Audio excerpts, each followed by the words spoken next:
Today we're doing a tier list, as you can see off our wonderfully, expertly crafted tier list, brought to you by the handsome lad across from me there. Daniels. We're doing a tier list of reboot/legacy sequel movies.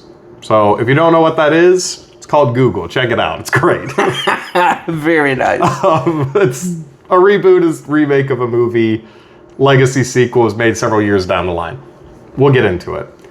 We're gonna flip a beautiful Sam's Club membership to see who goes first, even though it really doesn't matter. Dan, what do you want to call? I call barcode. That's right.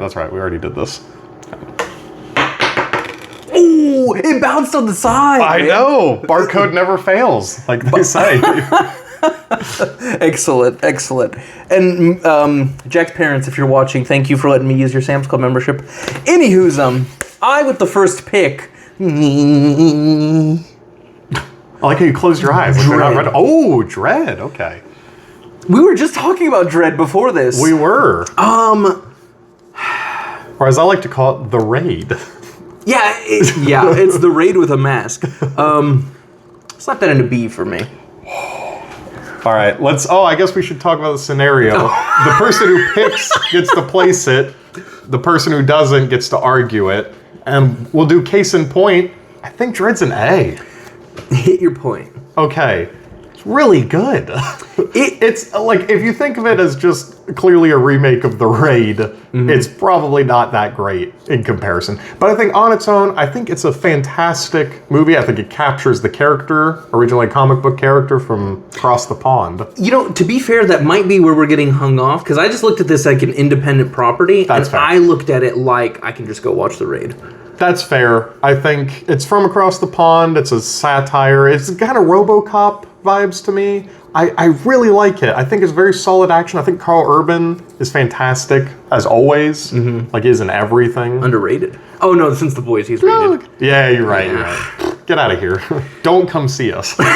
Anyways, yes. I think Carl Urban does a great job. I think it's very stylized action, which I can appreciate. It doesn't feel like... Oh, fair. You know, it doesn't feel like a... I mean, I like Taken, but it doesn't feel like a Taken or a Bourne. It doesn't feel like it's trying to be one of those. In the era when everything was, this feels like along the lines of like a John Wick, of like, here's something different and out there. And it just didn't succeed. You know what? I will say this. There's a lot of things that I thought it derived too much from everything. But now that I think about it, it kind of takes good parts from a lot of things. It's like which, a to be fair, pot. That is, you know what? I can justify A. I also like how the main villain is just a complete, like, the worst. Yes. She is awful. Yeah, she is the most awful. I love it. I, for some reason, like that. Movies I think that movies try to, ever since Hans Gruber, I feel like people have tried to take villains and make them cool and likable. Yeah. I like that they had the balls to just make her a complete prick. The worst. Yeah, no, she's a standout. And what's his name? Carl Urban. Carl Urban, yes. New Zealand's own. No, oh my gosh, I can't remember his name. I probably should have written something down, but doesn't matter. There's 25 movies. The redhead kid. He's really good. He's in a lot of movies. I quite like him. He's in Harry Potter. Doesn't matter. Wait, Rupert Grint? No. Oh, bro, you can't say the redhead kid from Harry Potter and think I'm not going to think Ron. Like 12 of them. There's 12 Weasleys, homie. Bro, you could be one of them. Chill. Too soon. Chill. I apologize. All right. So, agreement, Dread, A. A minus. Oh, and it's a reboot of the Sylvester Stallone movie. And if you've ever seen that, it's terrible. It's an awful adaptation of the character. It's a bad movie. I think that also should elevate it if we're looking at it as a reboot. Okay, I F with that. Because I think if a reboot makes something better, that should give it a little more credit. Exactly. Okay. Just a little push. You know what? I F with A. Okay. I didn't hate the movie. I think that the problem was so many of the parts I liked about it, I just felt like I could see in other movies. That's fair. But now that I think about it, it does blend those things pretty well, and it gives you something that's, I'd call it polished. Yeah, I'd call it polished. Yeah, I like that it's weird. It's not afraid to be just a weird movie. Yeah. Okay, I F with it. All right. Next pick. It's gonna be The Mummy. The original, not the original, because it's a reboot technically, the 1999 version with Brendan Fraser, Rachel Weisz. I feel like we're going to just talk about this one in every video we make. Pretty much. I'm not expecting much disagreement. It's going to be an S. Let me explain you down to A. Oh. No, I'm joking. No. I was curious. I think as a reboot, it's fantastic. I think as a movie on its own, it's fantastic. I don't know if there's ever... It's such a blend of adventure, action, romance. It takes everything that it means to do, horror even. It takes everything that it means to do, and it blends it so seamlessly. There's nothing rough around the edges. The romance works with the adventure. The action works with the adventure. The cinematography. Yeah, beautiful. The set pieces. Every character is just so solid and entertaining. Like, this is a weird thing to say. You remember, like, the guy who she was having to buy Brendan Fraser from in the jail? Yeah. Even he is, like, hilarious. memorable. Yeah. And he's, like, a bit character. Yeah, just to get killed off early to set up the stakes, and he's fantastic, yeah. Just, like, even the bit characters are so memorable. Yeah. That's such a... You're not going to get any argument from me. Expertly made, a remake of the old original movies from back in the 30s. And that's why they set this one in the past, which I think also genius move. I think we'll talk about later. I don't think the Mummy story works in a more modern setting. Yeah. Foreshadowing. I have a funny story about when we get to that. But, yeah. It's about that time you stole a mummy from Egypt, or... Yo, chill. I'm still cursed for that. There's a mummy looking in the window. Your hands were rotting off. S tier works for me. You'll get no argument. Oh, perfect. Like, there's so few movies I can genuinely call a 10 out of 10. Yeah, same. Yeah. Perfect. Everything, music, everything. Oh, yeah. Oh, great picture choice. Man of Steel. Henry Cavill's Man of Steel. I'm going to put Man of Steel into B. Ooh. Why? Where are you going to put it? Man. I'd almost argue it. Man of Steel. I could almost see it going on the C. Okay. I think this is one of the many movies that came out in the 2010s that just learned all the wrong lessons from The Dark Knight. Like, clearly they watched The Dark Knight and actually, said, you know what? Throw it down into C. I'm going to argue B. Okay, still put it in C. Still put it in C. Because I'll argue down to C at that point. You know, there were a lot of things that I just thought about. I almost had like a life before my flash before my eyes moment, where I think that the fact that I love Henry Cavill so much... It clouds, yes. I think it clouds everything. It really does belong in C. Because now you can argue it down to F if you want. But no, I don't think it's F. I think there's still enough good performances in it. I think... as much as I don't like the version of Jonathan Kent, I really like his portrayal by Robin Hood. I like how his other dad is also Robin Hood, Russell Crowe. Oh yeah, two Robin Hood dads. Wow. Cool. I think the biggest detriment is that when the best part of your movie is Russell Crowe on Krypton, when that's the best part of the movie, that's not a good sign for a Superman movie.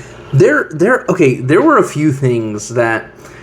The one thing that bugged me, and this is something that I think they got right with Christopher Reeves, is the Clark Kent to Superman thing. Yes. One thing and look, I love Henry Cavill and everything. I watch him sit in a chair and pay $10. My thing is, he is a Superman. Yes. Oh, absolutely. He's perfect for the role.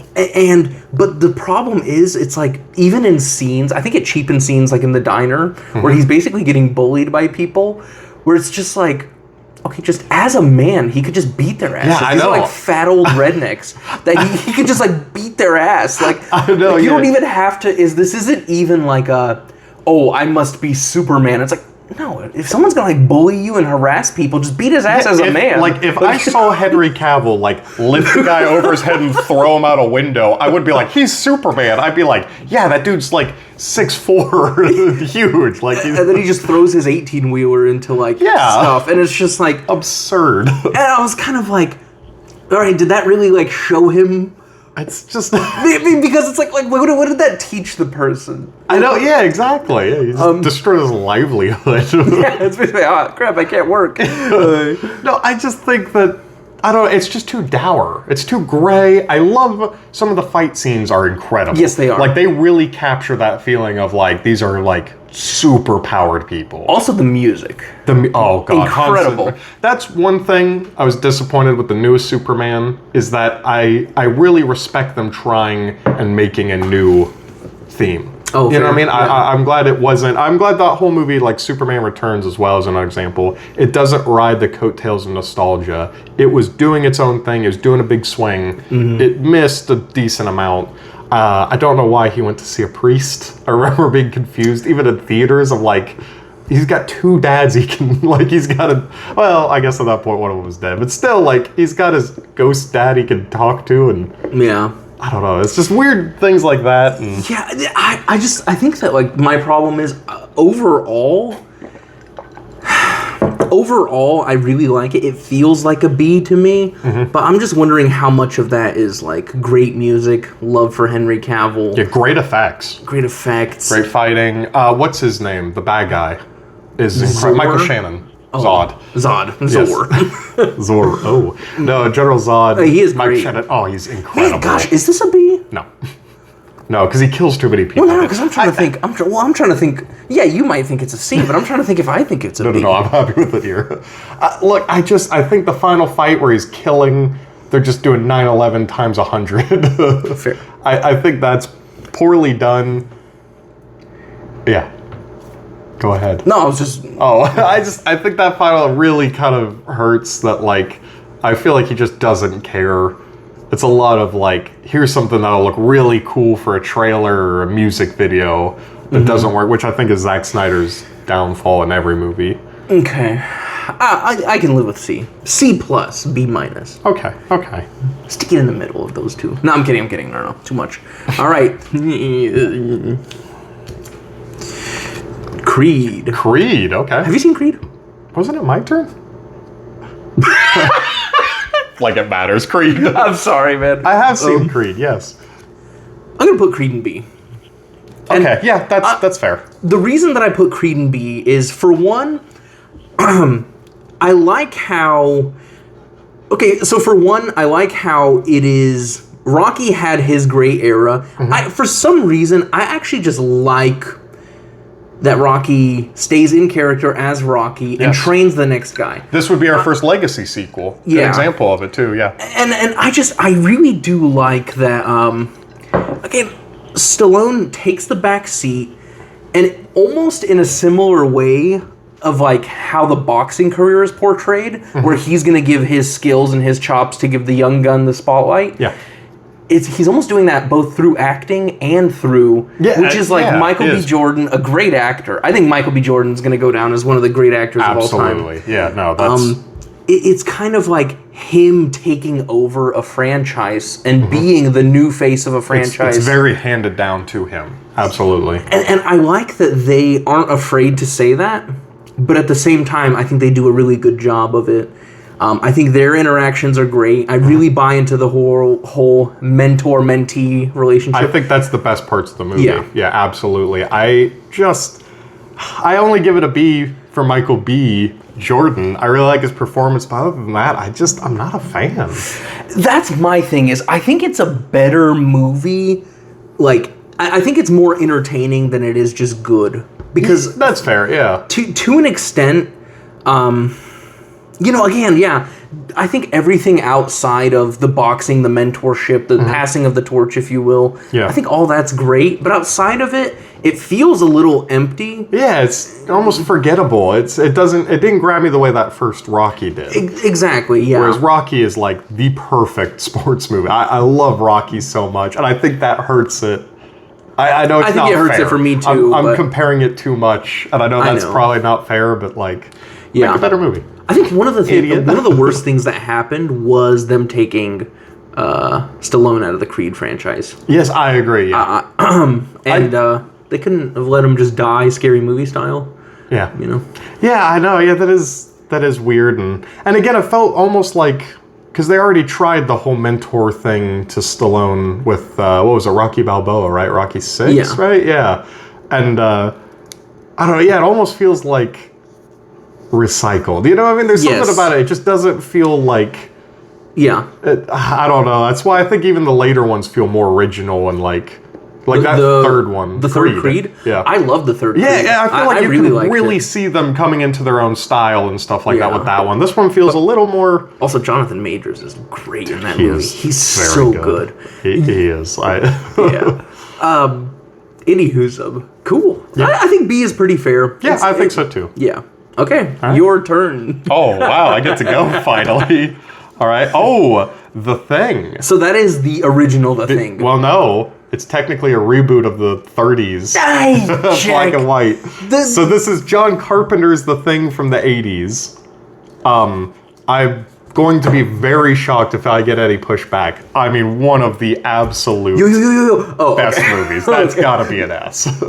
Easily an S. I mean, that's another 10.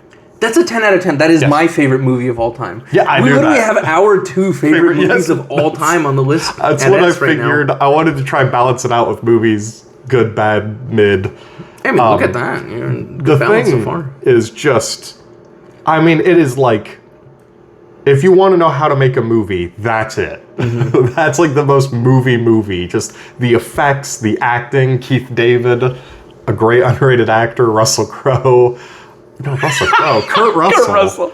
My God, I'm Russell Crowe. No, I mean, what else is there to say? It's pretty much a perfect movie. Like, it's so perfect. The tension. One of the scenes I always go back to is the blood scene where they're burning the blood to see who's the alien. Yes.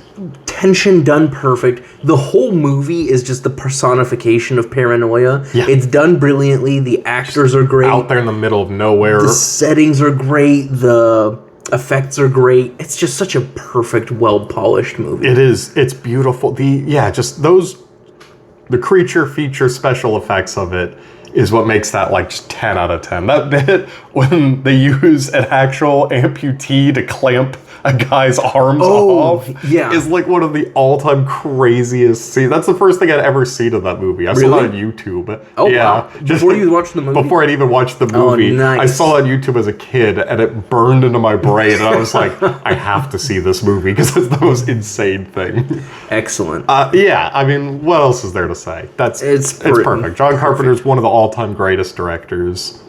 That's probably his magnum opus, I'd say. I think it's his best movie. Yeah. All right. Oh, you're gonna go again. All right. I remember when I used to get turns. Oh, The Force Awakens. All right, Star Wars, Episode 7. I almost wish there was a D. That's a legacy sequel right there. Brings back not much Mark of a Hamill, leg to stand on. Harrison Ford, Carrie Fisher. Oh, I'm perplexed between C and F. I agree. I cannot. I think it's an F. I'd like it down in F, please. And I don't want to be someone who just needlessly hates on the sequels. You know, I mean, I don't want to just like. But man, I think you should absolutely needlessly hate on it. I will say this is one of the. What was I going to say? One of the stronger of the 3 new ones. Yeah. But to be fair, there's 3 of them, and they're all bad. I think my biggest problem, and this is probably not a fair way to judge it, but you look at those original Star Wars movie, you know, especially that first one, and it's just a creative guy going outside the system to make what he wants to make, and it paid off big. It's like the ultimate story. Like Rocky almost. Yeah, and then the prequels. That's a weird comparison, but you get what I mean. It's almost like Creed. And then you get the prequels, which is still very much one man's idea for good and bad. Yeah.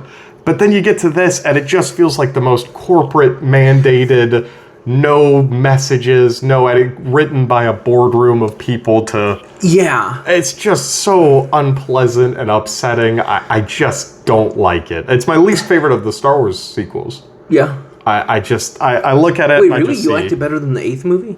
Yeah, that one's so bad it loops around into being like just stupid. This one's just insulting. This one I just feel like it's just nothing. That's fair. That's fair. It's too. Yeah, I don't know. I still like this one better than the 8th. I think what has me teetering on C, and no, this belongs firmly in F. Mm-hmm. But I think one thing that kind of nicked it up to C is it was competently made, but overly competent. Yeah, exactly. If that makes any sense. There's no heart or soul to it. It just feels like basically capitalizing on a property. It's just a cash grab. Yeah, it was a cash grab. It feels like there's no heart and soul. It feels like such a strong overreaction to the prequels of like, well, we got to do what the originals did, that they just remade the original movie's plot, but made it bigger. The only redeeming thing I have to say about it is John Boyega is so good. He should have been the lead of that franchise. He was robbed. Have you ever seen the posters where they've got him very big in the American posters, and then coincidentally for the Chinese and international, he shrunk way down and very small. Funny. Yeah, good work, Disney. Just awful, but he's so good in that. I like Oscar Isaac well enough, even though he's just no point to him in that movie. Yeah, there's a lot of good performances and a lot of like good characters if they had any substance to them. And I just think it's such a shame that we didn't get the original 3 actors back. You know, we didn't get Carrie Fisher, Harrison Ford, and Mark Hamill interacting. I think it's a shame to be like, oh no, everything's just worse than it was, and they're divorced, and it just seems so cynical and like needlessly. There's so much more interesting stuff you could have done. It was a shame that they felt the need to be like, well, our heroes have to be the underdogs, and there has to be an empire and a bunch of planet blowing up. And Yep. Okay. Yeah. F. I'm very comfortable. F it. F it. You want to just keep going? Nah, you go. You go. Hey, you got to do the thing. All right. Oh, Casino Royale. James Bond. That's a reboot of the franchise after the Pierce Brosnan movies did poorly. We're going. This might be our biggest disagreement. I'm putting it in C. I'll just put it in B already. Yeah. Just bump it up to B. I'm gonna effectively argue it to B. All right, let's hear it. Let's hear it, because I don't care for Casino Royale. I know you don't care for it, but like objectively, it is a better movie than you care for it. Let's put it this way: I think that you don't care for it because you like what the other movies have to offer. I do, and I think that sometimes just puts blinders up that it's actually a quite good movie. Okay, all right. Let me put it this way: is it worse than Creed? Yes. No. Yes, I don't like it. Well, I know that you don't like it, but it's not a worse movie. All right. Casino Royale, if this was just a spy movie made on its own, it would be a B. But the fact that it's attached to the James Bond IP and legacy, I think that hurts it for me. Yeah, but I get that. But it's like, for one, let me put it this way. You see what Star Wars did to that movie. Yes. Did Casino Royale ruin Bond so bad to that extent? No, of course not. I didn't ruin it, but it's just not what I want from a Bond movie. It's just, I know that it's not what you want from a Bond movie, but we're ranking movies, not its placement in a franchise. Or we're ranking it as reboots. No, we're ranking reboots. We're not ranking... You know what I mean? Yeah, I don't know. I think as a reboot, it fails because it doesn't do what I wanted a reboot to do. I get that, but you see, I want to argue it up to B because it does do what I want it to do. And if you think about what a reboot does, a reboot cannot please every fan. That movie absolutely pleased me, and I think it pleased... I think Skyfall pleased every fan. Fair. But that's the thing is, I honestly, in Casino Royale, you may be in the minority who think it's a bottom half movie. Absolutely. But so then how is that not an argument towards B? Because you see, what a reboot does is it takes a franchise and it gives it a new layer of paint, if you will.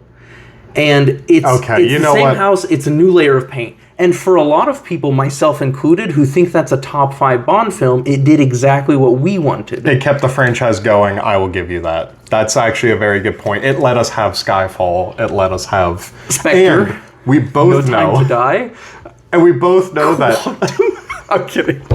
We both know that in retrospect, this is going to be a masterpiece after whatever crap Amazon slithers out into theater, into streaming. I get that. No, you know what? It kept the franchise going. It led to better. You're right. As a reboot, it is. But not just that. I think that... I like the intro song. I think that you're harsh on it because it wasn't what you wanted from a franchise, but a reboot doesn't give everybody what they want. I think that's fair. That is fair. I think my biggest problem with it is that it's very accurate to the book, and I don't like that book either. I just think it's a weirdly paced, kind of disappointing story. Mads Mikkelsen feels kind of wasted. It's just a weird one, but I'll give you credit. I can put it into B. Sick. I think it's a travesty in B. That's an S for me. I know, but that's okay. That's okay. Oh, we can only argue it one above or below. Oh yeah. I can't argue it all the way up to S. Terrible at explaining. No. You did it at the beginning of the video. All right. Is that my go? Yes. Sick. RoboCop. I'm gonna put it in B. The reboot with Joel Kinnaman. Oh, dude. Oh, did you do the original one? I think this is the photo of the original one. Yes, but the Joel Kinnaman reboot one. Have you seen it?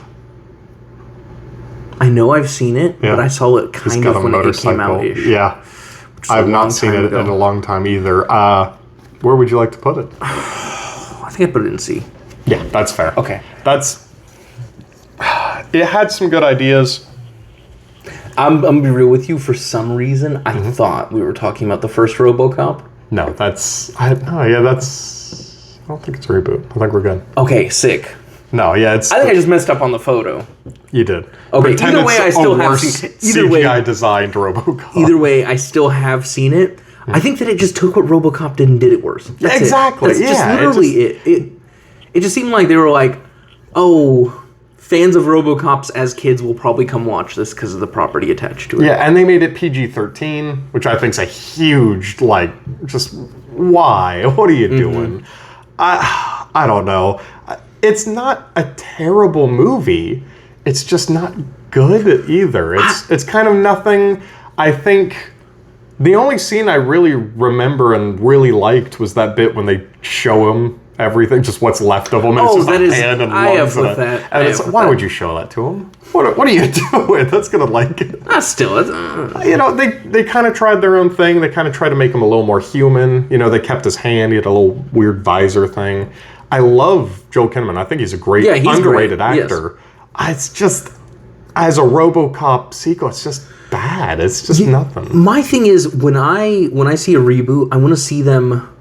I either want to see them modernize or transform it in some way, and not when I'm saying I'm not saying that about movies that were already good. I think like Back to the Future does not need a reboot, right? Yeah, but I think that movies that were either bad and could use a little bit of transformation, or movies like I don't know, The Mummy in the 30s. I'm sure that could have used just like a refreshing. Yeah. I don't think that movie needed either. Yeah, same. I agree with you. That first movie's perfect enough. I love RoboCop. I know, I like it a lot less than you. I know, RoboCop is an S tier. I was gonna probably let you argue it up to A. No, the original RoboCop. Yeah, that's the best movie ever. I thought The Mummy was the best movie ever. He's an allegory for Jesus. Oh, chill! I can go read the Bible. All right. We got RoboCop in here. I'll let you convince me of that later. Reboot RoboCop C. It's just there's better. But it's not like insultingly bad. It's not like a travesty. It's got some good ideas. I almost feel like it could have just been its own movie. Yeah, and I feel like they at least respected the original property enough to not do anything too wild. Yeah. But at the same time, I don't think that's what we wanted to see. You took something that was good. The first RoboCop is a good movie. Yeah. And it just like, it's like... Yeah, it's like repainting this wall mustard yellow. Yeah. It's still a condiment. Ketchup red. Yeah, it's still a condiment. And maybe an equally good condiment. But, It's a barbecue red. Barbecue red? Barn? Yeah. But C, I think it's... Yeah. I think it's perfect in C. Perfect, yeah. Kind of a meh. All right.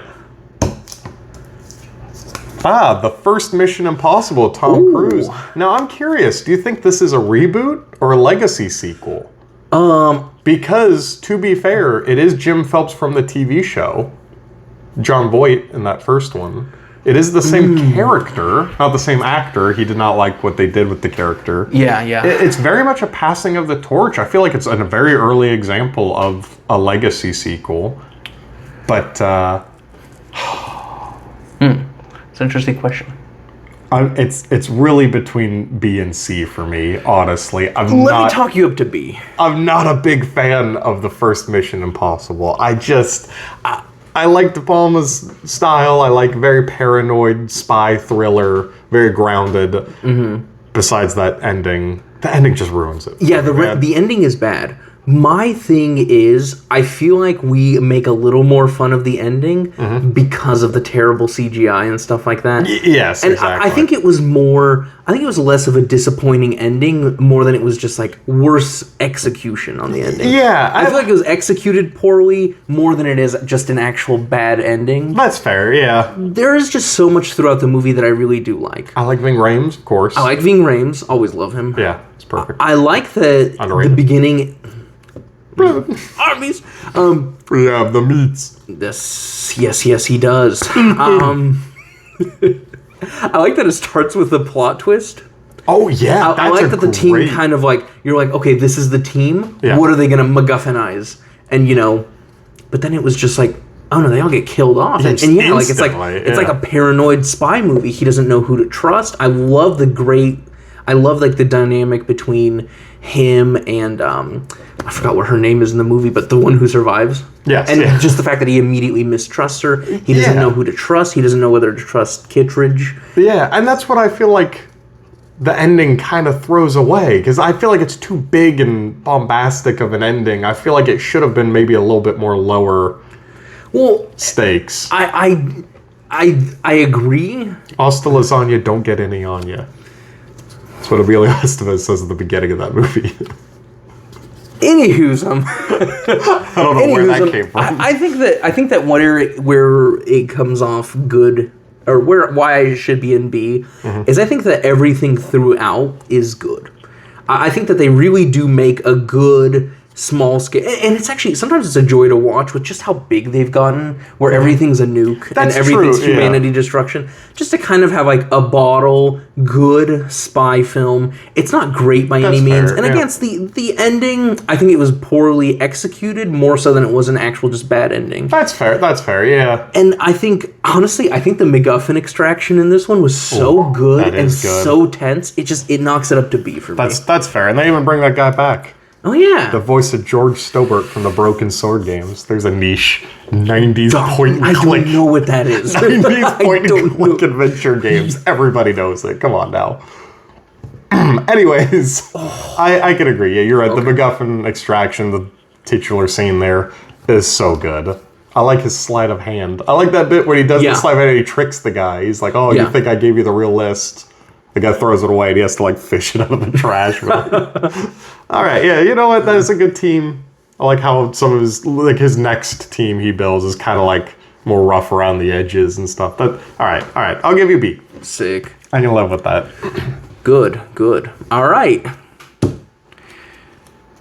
Star Trek. Oh, 2009. J.J. Abrams. You're gonna hate me for this. S. Dude. Yeah. I think it's S because I have never liked Star Trek.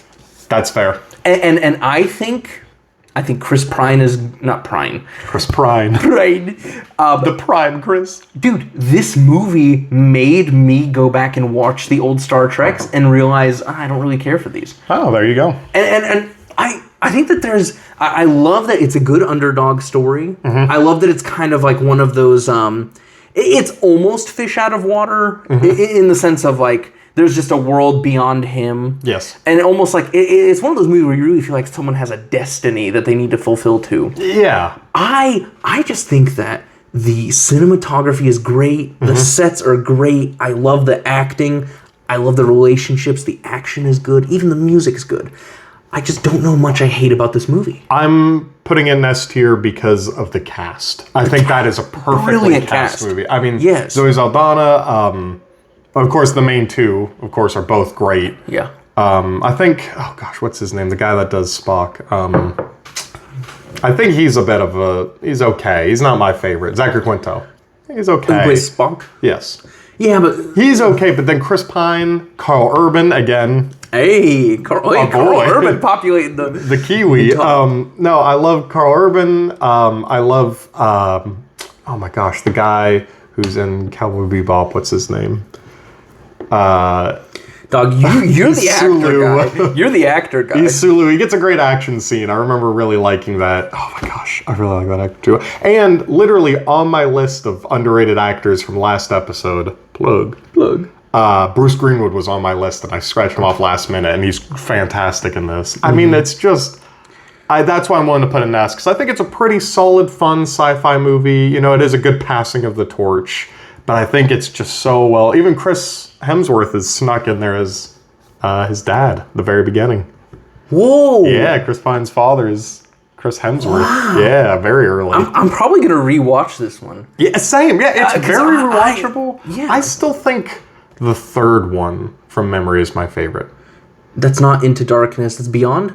Yes. Yeah. That's still my favorite of I do the like three. this one more than Beyond. Okay. But I think the third one was great. I didn't like Into Darkness very much. No, I think that was bad. It was pretty yeah, I thought that was disappointing. Yeah. No, but there's so much I love it. It almost feels like a superhero origin movie too. Yeah. But then he's just like a mother effer. Yeah. So just kind of like great cast.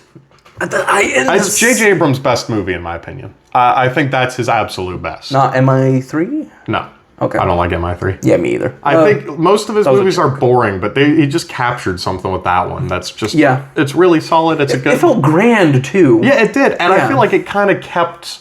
I mean, it did keep Star Trek relevant, because it's always going to have, a cult status. But I feel like it definitely... invigorated it for a more casual audience to let them get back into the older stuff, And because that's the thing for me is it's just like you're talking about kind of like how Casino Royale did it for me, where it's just like yes, it is something that is different from the original source material, but sometimes you're gonna capture a new audience when you try something new. Yeah, because that's what I was looking for. And it's still very respectful. It still feels very much to the original. Yeah. No, I agree. I love that. My only complaint is I kind of wish they brought in William Shatner as well, because they brought in Leonard Nimoy. Yeah, I kind of wish they brought in fat William Shatner. We've got to time travel. I like William Shatner. Same. He's terrible. All right. We agree with that one. Oh, Indiana Jones and the Crystal Skull. Oh, man, F. You're not talking me out of that one, man. I'm going to die on this hill. No. I think that the first half is amusing. Outside of that, it is so stupid. The first half is him flying through the air at a fridge from a nuclear bomb. Dog, brother. That's why I said amusing. I didn't say good. I like the... I'm not arguing you out of F either. I said amusing. I like Shia LaBeouf. I do like Shia LaBeouf.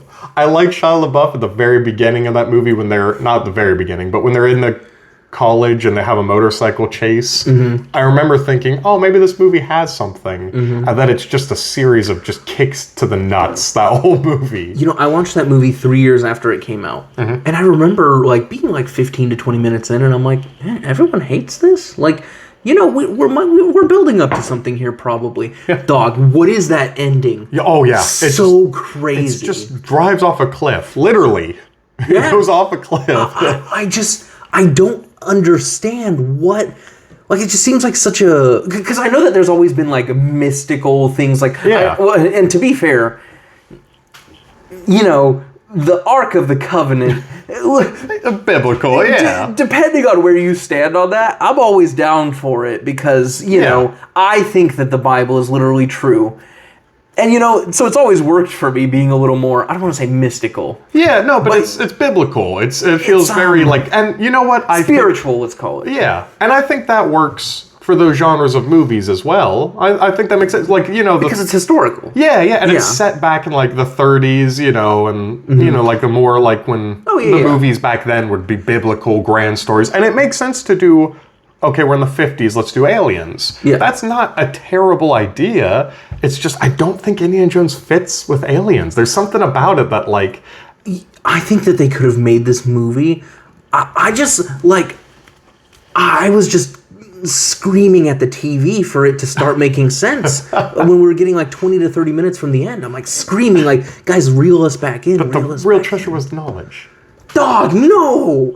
Yeah, F easy. And I think that just, by comparison to the other movies, it's a squash. Yeah, I know. It's brutal. It's like Francis Ngannou fighting a kindergartner. Yeah, it's very hard to see. And like that original one is such like a stunt heavy, beautiful, and then this one, which I claim is a legacy sequel, Shia LaBeouf passing of the torch, even though it didn't work out, spoilers, he just dies in Vietnam, but crazy. That is crazy. That one, anyways. I think Dial of Destiny is better than this one.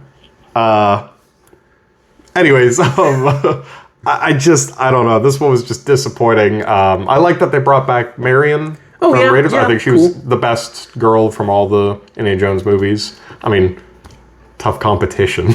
Yeah. Well, he's got her a Nazi. Is her three options. Anyways, I liked... There's some good... I like when he's in quicksand and they throw him a snake. Oh, that is sick. That's a funny joke. I just like those movies again were so practical and stunt heavy, and to see it just become just lifeless CGI just really was... it did feel like early... Oh god, Shia LaBeouf swinging through the trees doing a Tarzan yell with the monkeys and... See, it was amusing. Those parts were amusing enough, and it probably could have worked its way in C if it wasn't just like a bizarre disaster. The only good thing this movie gave us is Nuketown from Call of Duty Black Ops. Yeah, that was modeled after this? That was modeled and inspired from Crystal Skull. So... S. The best zombies map.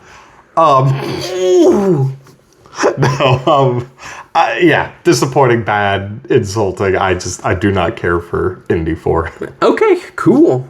Well, Dr. Sleep, I'm going S. Yeah. I absolutely love Dr. Sleep.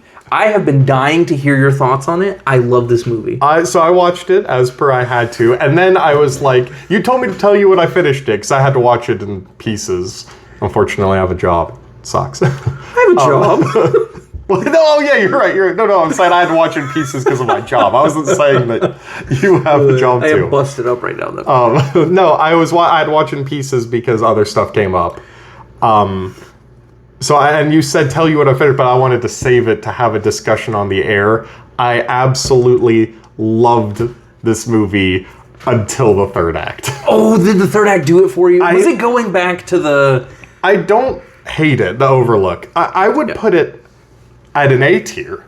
I don't dislike it. Mm-hmm. It's just that it was such a great sequel, and I loved where they were going with it, and Rebecca Ferguson's fantastic in it. Again, great duo, you're correct. Oh yeah, in a weird way. Yeah, Abra and Danny, they're great together. I love seeing Danny.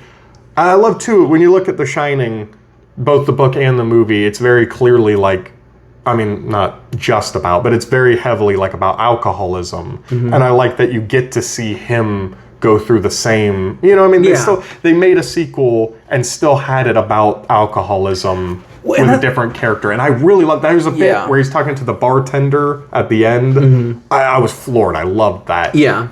My only complaint is that it got a little bit like, remember this? Remember this? I feel that. It goes very heavy when he's someone's getting chased with an axe through the hotel and there's blood coming through the hallway, and I'm like, all right, we didn't need to do this. I thought bringing back the ghosts, they're following him. That's good.